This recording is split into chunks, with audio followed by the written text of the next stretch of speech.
नमस्ते भारत। इस वीडियो के माध्यम से आप सभी लोगों को मैं एक बहुत ही गंदा स्वरूप, छोटा, गंदा और ओछा स्वरूप टीएमसी और ममता बनर्जी दीदी का दिखाने वाली हूँ। आप सब जानते हैं कि 5 चरण की वोटिंग वेस्ट बंगाल के अंदर हो गई है। 5 राज्यों के अंदर चुनाव चल रहे हैं इस वक्त, लेकिन ऐसा लगता है कि केवल और केवल चुनाव ममता बनर्जी और टीएमसी के लिए हो रहे हैं। जिस प्रकार से दीदी अपने हर लेवल को पार करके एकदम निचले पायदान पर पहुंच गई है राजनीति के, और घटिया स्तर की, छोटे स्तर की राजनीति कर रही है, इससे साफ जाहिर होता है कि येन केन प्रकारेण सिर्फ और सिर्फ सत्ता आसीन होना ही दीदी का मूल मंत्र है।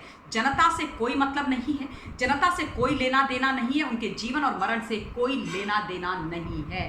10 साल में दीदी ने क्या किया ये आप भी जानते हैं, मैं भी जानती हूँ। अगर अच्छा कोई काम किया होता, विकास की बात की होती, तो आज जो तमाशे वहां पर ममता बनर्जी और टीएमसी कर रही है उसकी आवश्यकता नहीं होती। विकास की बातें करती और तीसरी बार डंके की चोट पर वापसी वहां की जनता दीदी की करवाती। लेकिन सच कुछ और है।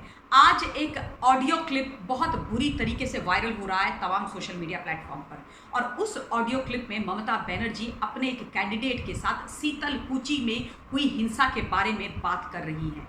दीदी साफ तौर पर यह बोलती हुई पाई जा रही हैं अपने कैंडिडेट से कि जो हत्याएं हुई हैं, जो मौत हुई है, उसको लेकर के हाइपर होने की जरूरत नहीं है। अपना माथा ठंडा रखो, इलेक्शन के बाद ये तमाम चीजें देखी जाएंगी। मैं कल वहां पर आऊंगी और लाशों को लेकर के रैली करूंगी।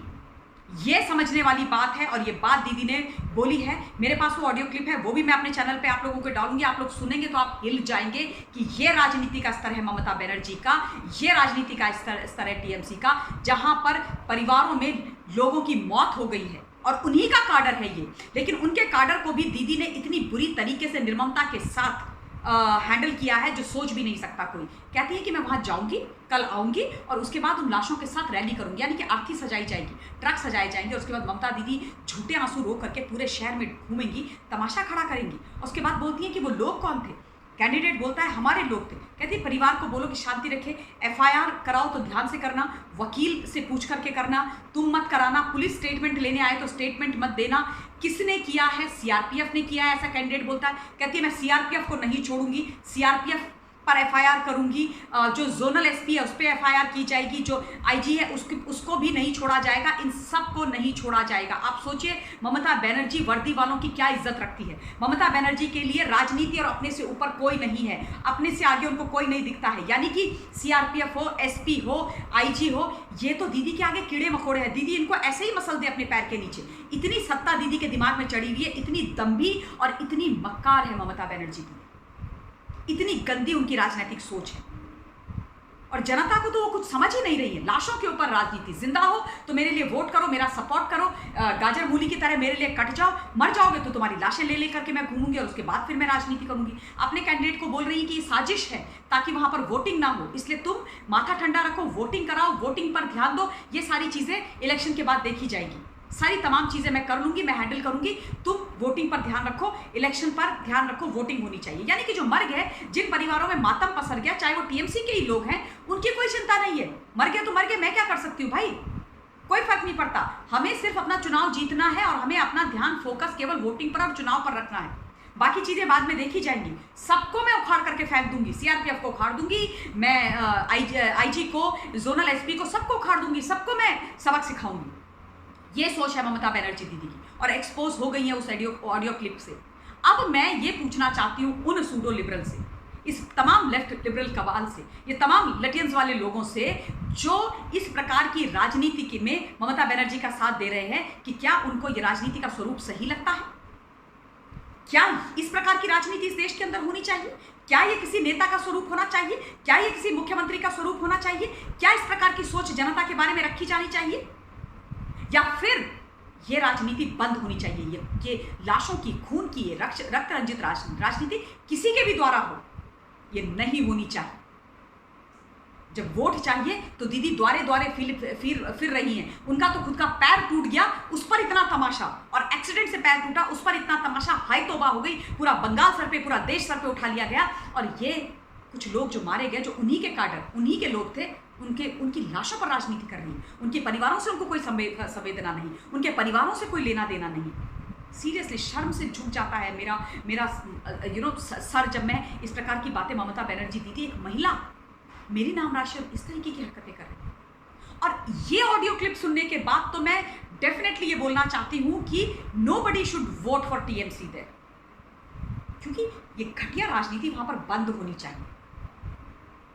लोग नेताओं के लिए कठपुतली नहीं है, उनके लिए जिए, उनके लिए मर जाए। आई एम सॉरी, ये स्वरूप नहीं होना चाहिए।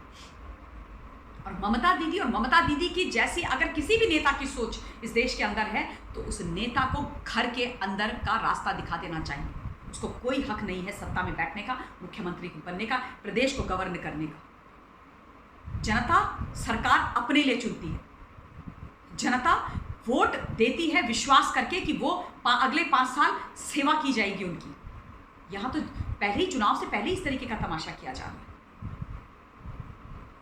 इतनी छोटी सोच पर कोई विरोध नहीं करेगा। ये तमाम ये अवार्ड वापसी, लेफ्ट लिबरल कबाल, ये ओपन लेटर गैंग, ये सारे जो क्या कहते हैं, पता नहीं किस किस को सपोर्ट कर रहे होते हैं, जो भी देश के विरोध में खड़ा था उनको सपोर्ट कर रहे होते हैं, वो आज इस बात का विरोध नहीं करेंगे कि how can Mamata Banerjee even think this. सोच भी कैसे कर सकती हैं। ये स्वरूप देखने के लिए इस देश के अंदर ममता बनर्जी को वेस्ट बंगाल का मुख्यमंत्री 10 साल तक वहाँ की जनता ने नहीं बनाया। और मैं वेस्ट बंगाल की जनता से बोलूँगी, जाग जाइए, अभी भी समय है। 5 चरण की वोटिंग हो गई है, अभी भी आपके पास 3 चरण बाकी हैं। सोच समझ करके अपना मत दीजिए, क्योंकि 5 साल उसके बाद आपका भविष्य बंद हो जाएगा। 5 साल तक अगर आपने गलत लोगों को चुन लिया तो कुछ नहीं कर पाएंगे, खून के आंसू रोएंगे, लाशें वहाँ पर बिछेंगी और कोई आपके साथ न्याय नहीं करेगा, कोई डेवलपमेंट नहीं करेगा। इसलिए विकासवाद की राजनीति को सपोर्ट कीजिए और जो विकास का वादा करे, जो आपके लिए विकास करे, जो आपके साथ खड़े रहे, उसको सपोर्ट कीजिए। यही करने की आवश्यकता है। मैं अब अपनी वाणी को विराम देना चाहती हूँ और अब तमाम लोगों से ये निवेदन करना चाहती हूँ कि आप लोगों के जो पॉइंट ऑफ व्यू हैं प्लीज़ कमेंट के माध्यम से मुझे लिख करके भेजिएगा। इसके अलावा कोविड से अपना ध्यान अवश्य रखिएगा। कोविड की जो गाइडलाइंस हैं उनको ज़रूर फॉलो कीजिए। मैं बार बार अपने हर वीडियो के माध्यम से आप सब लोगों से ये निवेदन कर रही हूँ, क्योंकि अपना सुरक्षा करना और अपनी जान बचाना बहुत आवश्यक है। और अपनी सुरक्षा इस वक्त इस बीमारी से हम लोग स्वयं ही कर सकते हैं। इस बीमारी का मूल मंत्र जो है प्रिकॉशन है। इलाज से ज़्यादा प्रिकॉशन है। प्रिकॉशंस लेनी बहुत आवश्यक है। जितनी भी तमाम गाइडलाइंस हैं कोविड की, उनको फॉलो कीजिए। अपने आसपास में किसी को मदद की आवश्यकता है तो मदद का हाथ बढ़ाइए, दूसरों के लिए सपोर्ट में खड़े हो जाइए। और इस वक्त कोविड के लिए और कोविड के ऊपर किसी भी प्रकार की राजनीति कोई ना करे, ऐसा मैं निवेदन करना चाहती हूँ। और इन्हीं शब्दों के साथ अपनी वाणी को विराम देना चाहती हूँ। Thank you very much. Stay blessed. जय हिंद।